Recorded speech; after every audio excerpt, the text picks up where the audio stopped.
Several visa regulations were bypassed to expedite visa applications for Indian nationals who were employed by the channel. Sundaram was employed by ANN7 as a consulting editor in 2013. He's told the Commission how his visa application only took a few days to be processed beyond his expectation. Sundaram says one of the Gupta associates, Lakshmi Goel, told him that his application would go through the President's office and that certain requirements would be bypassed. Sundaram says the President had a much bigger interest in the station and even sat in on several of its meetings. For more on this story, let's cross to our reporter Manqoba Mchunu, who is standing by. Very good afternoon to you, Manqoba. Take us through more of the evidence that Sundaram testified about today.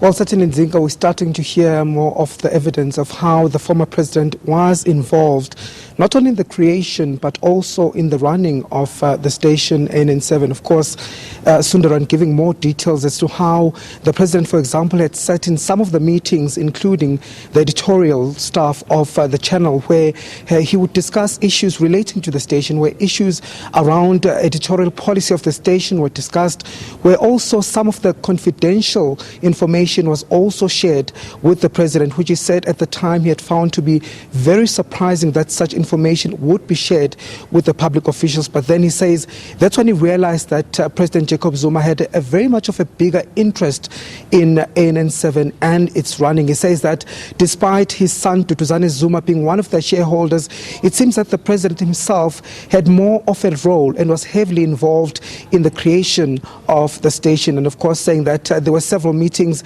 He recalls several meetings, two of them which took place days after he had arrived in South Africa, one of them being held in June at the president's home in Pretoria, where he says the president was listening on some of the suggestions that were being made and taking notes on them and saying that he was going to give his feedback with so far as how the station was going to be operated. And of course, he says during the second meeting, that's when the president had then given his feedback, and also saying that the president had also even suggested as to how the look and feel of the station should be. He was also briefed, of course, on some issues involving presenters as well, and asked for his input. And that's why he says that he even went as far as suggesting some of the names of some of the colleagues in the ANC, the children of some of the colleagues in the ANC. So the president's involvement didn't end just with the issue of editorial policy, but he says that it went beyond to how the channel would look and feel.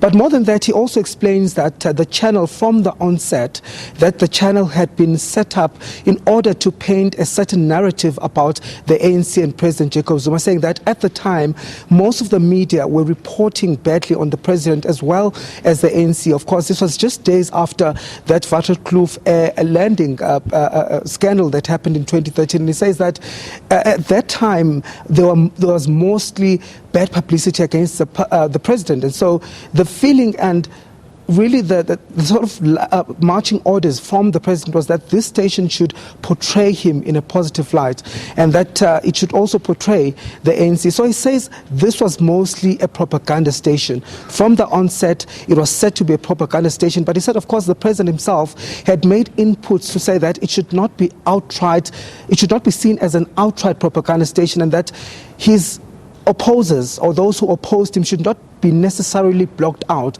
but that they should be painted rather in a negative light. So from the onset, he says that the president was heavily involved in the creation of the station. But also, Nzinga, we've heard of how the Guptas have also used their close relationship with the president and their influence with the president to also gain some favors with, as so far as the Indian nationals that were brought into the country to come and work for the station, with Sundaram explaining in detail how his visa application, for example, was fast-tracked. He says that a visa application that will take a long time, he only received it in a matter of days. And he says that he got the assurance that his application would be taken through the highest office in the land, the president's office, and that the president will ensure that it was fast-tracked. And he says that several of those, of course, requirements were bypassed in order to ensure that they did receive these visas. And then he says that he was taken by surprise at how fast this happened. So